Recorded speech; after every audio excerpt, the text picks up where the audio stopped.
Three, two, one. All right.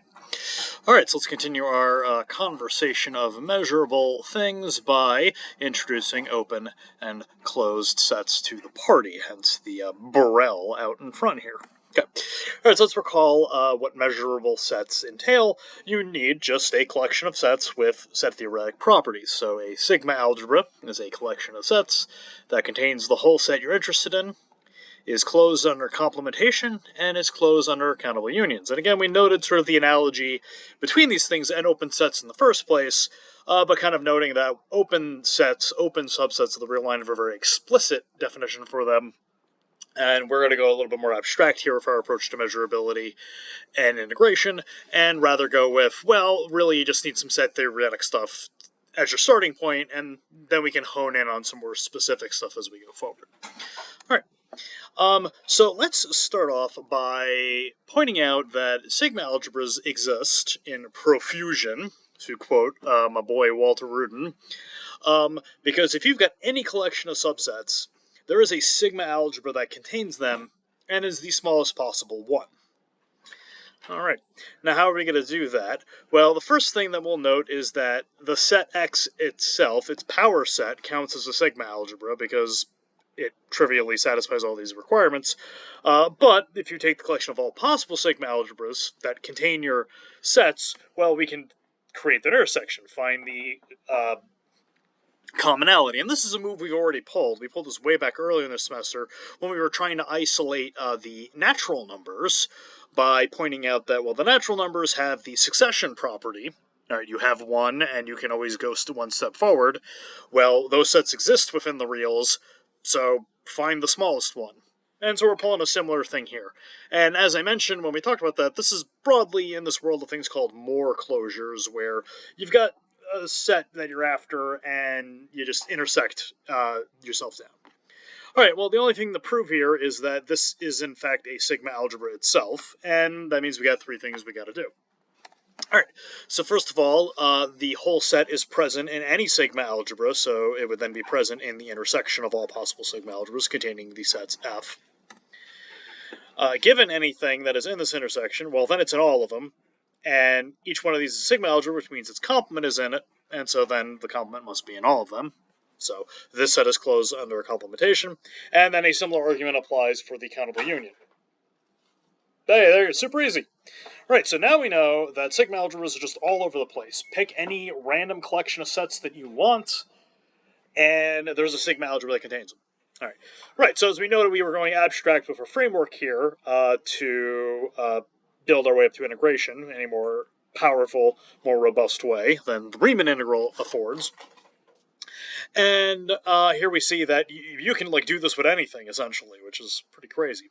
But obviously, the one we're after, well, I know that integration should somehow be tied up to continuity. Continuous functions have to be integrable.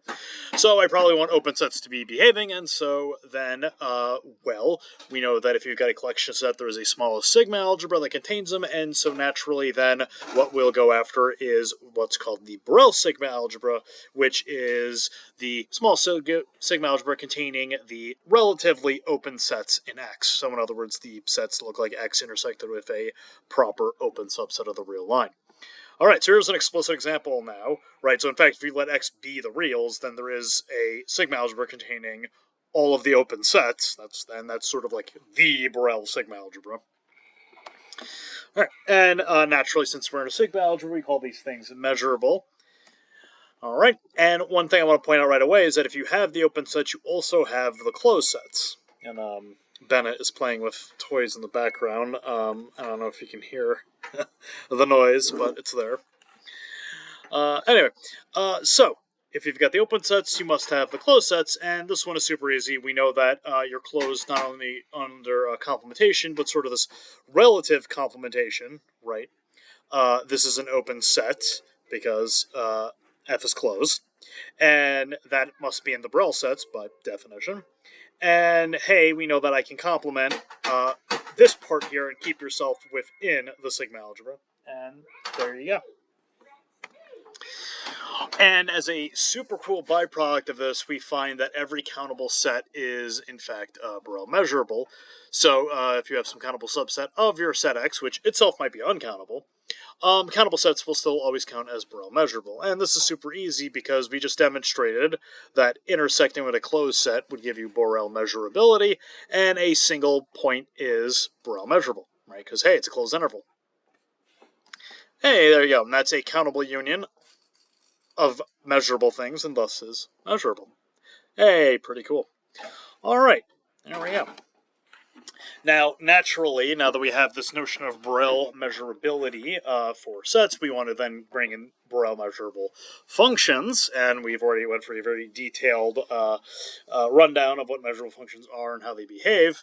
But now we note that because I've brought the open sets into the story, obviously continuity is going to show up, and indeed, continuous functions will count as Borel measurable.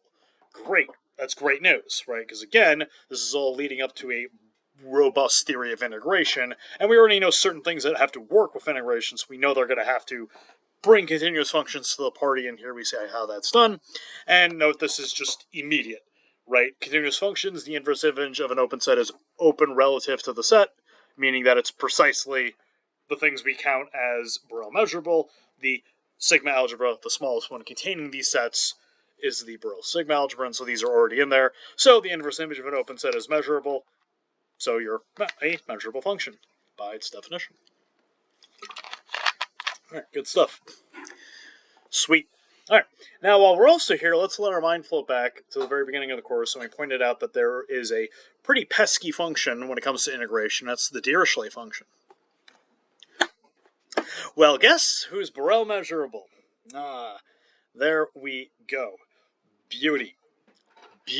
So we've now, right, the troublesome counterexample, the thing that, right, immediately sort of wrecked a bunch of reasonable sounding theorems about integration that required, weird ways of fixing them. I've now got it, and in fact, it's going to be within the realm of things I'm talking about, finally. All right, and this one is pretty easy to verify because we have already demonstrated, of course, the rationals are countable, and X intersected with the rationals would be a Borel measurable set then, because this must be a countable set. All right, and then we can complement and keep ourselves Borel measurable, and as we proved, these characteristic functions, these functions that activate when you're on or off a specific set, must be measurable functions themselves, and there we go, we did it. All right, sweet. So I'd say, hey, it's all coming together. Pretty cool. All right. So that being said, we really should probably talk about how are we going to start building our way up to integration, right? Because while we've defined these notions broadly of measurable sets and measurable functions, how do you start piecing all this stuff together and actually get, an integral? Okay. So there's quite a few steps to get there, as you could imagine, and surprisingly, we're going to go down a couple of pathways, and the first one we're going to have to go after is composition. Because we're going to need this. We're going to need that the composition of a Borel measurable function with a measurable function remains measurable. Okay. And in order to pull that off, we need another way of creating sigma algebras, and this one's a little interesting, because, note, you can have a function that has nothing to do with any sort of measurability. You just need a set, you need a sigma algebra, and you need some target that you're aiming at. Then you look at a function that goes from x to y, and then you look at the collection of sets on y, whose inverse image lands in the sigma algebra. That creates a sigma algebra on y. So if you've got a sigma algebra on x that you're interested in, and you want to push it forward to one on y, here's how you do it. And this one is essentially a for-free proof, because this is just, hey, here's how inverse images behave.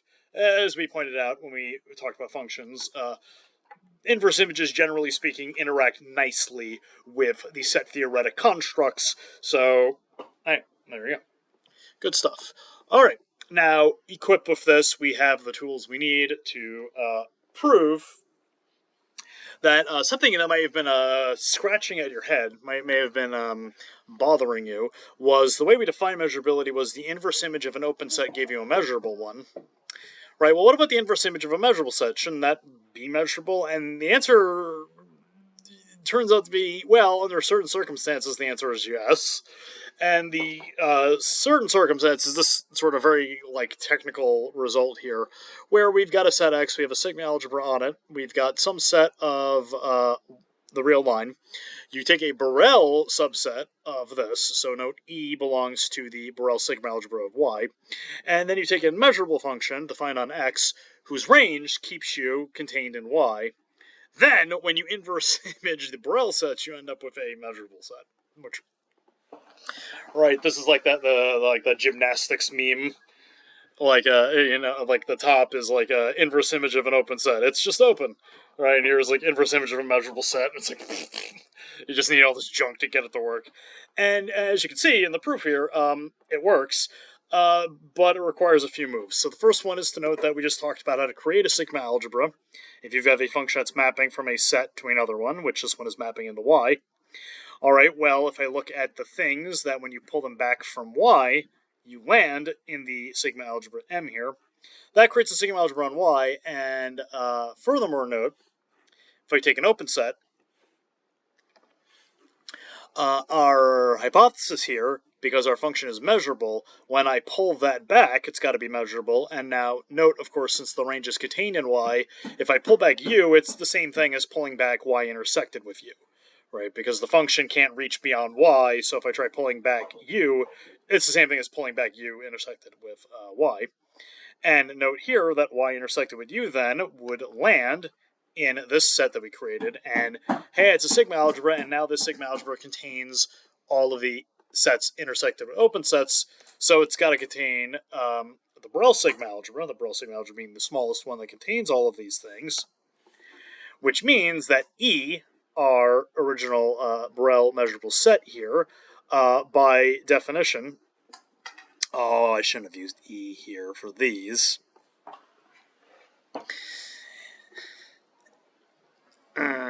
Yeah. That's fine. You got it, right? Let me change those to A's, right? I already used E in my hypothesis. That's bothering me. I didn't notice that. Every time, no matter how many times, you review these slides or these notes, that there's always the thing, right? Jeez, we'll do it live. Anyway, all right. Right, so E is a Borel set, so it has to have landed in this, because this was designed to be a sigma algebra, but no, by definition, these are the things that pull back to the sigma algebra on X, the original one. So, hey, E has to work. There we go. Cool. All right, and now we cope with this, we finally can prove that composing a Borel measurable function with a measurable one keeps you measurable. Right, continuity, again, go to the gymnastics meme. Right, composition of continuous functions is continuous. Done. Composition of measurable functions. Wow. Yeah, it still works, but you need kind of a little bit more junk flying around. So if you take a measurable function and you compose it with a Borel one, so the Borel one's on the outside, the normal measurable's on the inside, then you've got a measurable function. And this goes down as follows, because if you go to inverse an open set for this function, it's this inverse image. All right. Now, since G is Borel measurable, when I pull this back, I get a Borel set, and as I just proved, the inverse image of a Borel set under a measurable function remains measurable, and so the inverse image of an open set under this function is measurable, and thus we have a measurable function.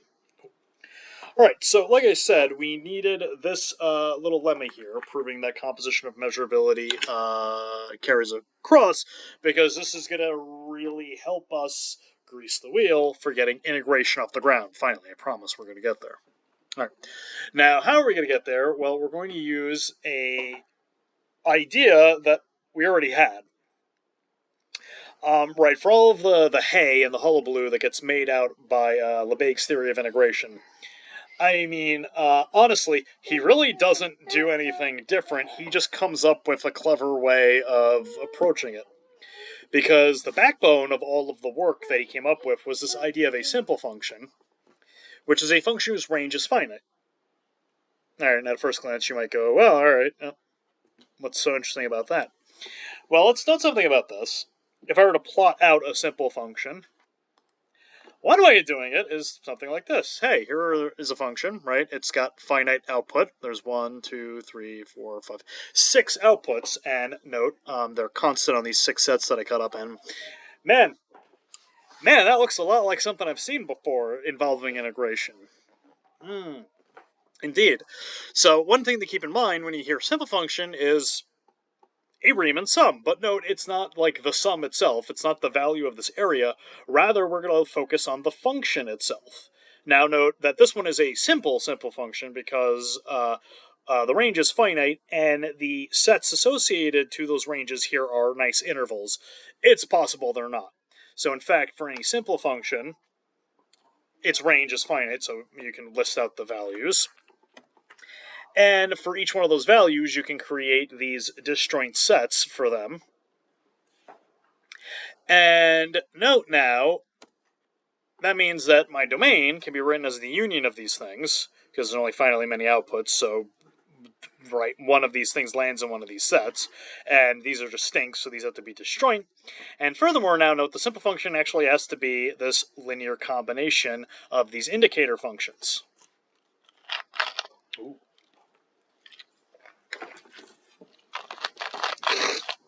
And so naturally you may ask, well, obviously, are simple functions Borel measurable? As long as they're monotone increasing, they are. But we'll extrapolate this on a little further. But any monotone one is simple, and it turns out we just need monotone right now. Anyway, so this is actually pretty straightforward to prove, because if you are simple, you are a linear combination of indicator functions. And for any pair of elements that come out of EJ, the outputs have to be the same. And now, so if you pick a element out of the domain who is between x and y, well, the monotonicity ensures that the output is between s of x and s of y, but those are the same values, so that means that s of z here has to be that value lambda j.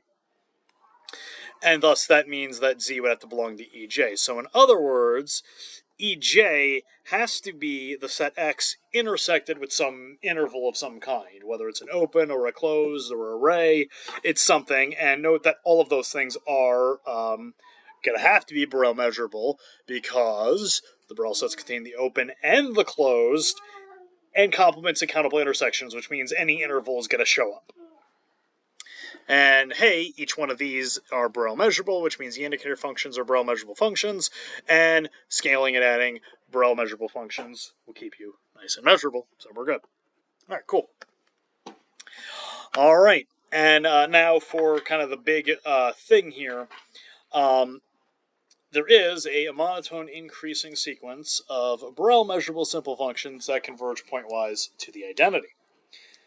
And what's going to be nice about this is that, hey, remember I can compose Borel with measurable and keep measurable going. Almost like I'm going to prove that every measurable function can be written as a limit of simple functions. And as we noted, simple functions look a hell of a lot like Riemann sums. Yeah. Oh yeah, it's coming together. All right, so how does this go down? This ends up being not the worst thing ever, but it's mildly technical. So I claim there is a collection of simple functions that converge pointwise to the identity function, restricted to the positive numbers. And the way to do it is a little, not impossible, but here's how you do it. All right, for each t out of the positive real numbers and any natural number n, what you can do is find the maximum whole number that is less than t times n, right? Obviously, this number exists, right? And note here, right, this is some finite number, so there's only finitely many whole numbers less than it, so this set has to have a max. Right, and note, since this is the max, it has to be contained between these, and man, it'd be great if I just divided by n here, because then I could take a limit, and note, I'd get, t squeezed in the middle. Yeah, that's what we're going to do. Alright, pretty cool. Alright, and that's the idea. right? So these end up being the functions you seek, and the idea kind of came from, all right, well, look at t times n, and note that there's a whole number that we can get between it like this, and sort of your eye immediately hopefully sees the, well, if I divide everything by n, then over here and over here I'll have a function, and 1 over n, and if I let n go to infinity, it'll clean up. Yeah. All right, so what do I need to prove here? Well, I got to prove all of these are Borel measurable, I got to prove that they're simple, and I got to prove pointwise convergence. Okay, so the simple is easy because note that this is a whole number output. So, right, at most it's outputting n squared things, specifically. So yeah, it's got to be simple. Its outputs can only ever be finite. All right, now for the now that we know that it's simple, we actually will prove that it's monotone, increasing, which will get us that it's also Borel measurable. And that's super straightforward. Pick 2 points. There's 2 cases. If t does not exceed n, then by definition of what we're going to output, our phi sub n will look like that. Okay, but by construction, k sub n of s is less than this, but t is bigger than s, so it's less than that, meaning that the maximum, which is what these k sub n's are, right, only gets bigger as you go forward, and then we divide both sides by n, and that would give us this. All right, now if n is bigger than t, then either phi sub n of s is outputting the fraction, which can't exceed s, which is less than n, so we're good in that case. Or n is bigger than t, and in which case the function is they're outputting the same value. So, all right, there we go. There's the monotonicity, getting the Borel to be Borel measurable. All right, now we just got to verify that it's a monotone increasing sequence. Now, again, that means as a sequence to be monotone increasing for a fixed input as n marches forward, the outputs are getting bigger. All right, so fix a input t and let n be out of the naturals. 3 cases basically need to go down. All right, well, where is t? If t is less than n, then, well, by a similar move here, we'll note that the case of n is going to have to be monotone because, hey, you're less than this, so the maximum for this can't be any smaller than this maximum. All right, and then I just divide by n accordingly, and life is good. Indeed, we arrive at that. Okay. Now, if t is in this realm, and that's where something weird is going to go down, then this one is going to have to equal n, because now we are, bigger than where it would have its normal definition. But in that case, well, this has to hold, which means that the case of n, which is the maximum, has to be at least this, and if you clean it up, it will give you that right there. And then if you're beyond n plus 1, then again, these functions are constant, and this one's outputting n, this one's outputting n plus 1, so you have to have an inequality. And hey, there we go. For a fixed input, these things will be indeed increasing. And now to verify the limit part of it, I already pointed that one out for you, because if you fix a t, well, there is an n that beats t, which means that phi sub n of t is going to output this value right there, but those were rigged so that t is going to be between them plus 1 over n. And so then you just take the limit as n goes to infinity, and there you go. And equipped with all of this, we get our punchline that if you have a measurable function, then there is a monotone increasing sequence of simple functions that converge pointwise to them. And they're measurable. Hey, so in other words, these things that look a hell of a lot like Riemann sums, anything that's measurable is a pointwise limit of these things. Oh, all right. Hey, pointwise limits behaving. That's been the bugaboo this whole time, and now we finally have it under control. There we go. All right, and the proof of this one is basically just combining the previous 2 big things we talked about. There are Borel simple functions that converge pointwise to the identity function. If I take my original function and compose it with these things, note that this will still be a simple function, because phi sub n will only ever output finitely many things, so I don't care that f is doing whatever. The outputs here will still be simple. It'll still have the monotonicity, because, again, that's only dependent on the n here. The input is, you fix it, and then you look at the n. So we'll still have the monotone, we'll still have the simple, and since this is Borel measurable, and this is measurable, that means these S sub n's are measurable. And note, if you take their limit, well, the pointwise limit of these things is the identity function, and there you go. So, we've now demonstrated that these measurable functions are pointwise limits of things that look a lot like Riemann sums.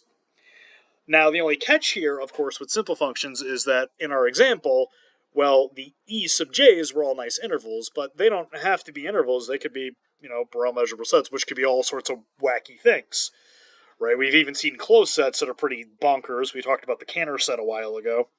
So now what we need to do, we've kind of got now the idea. We have these functions that look a hell of a lot like Riemann sums, and they are playing nicely with pointwise limits.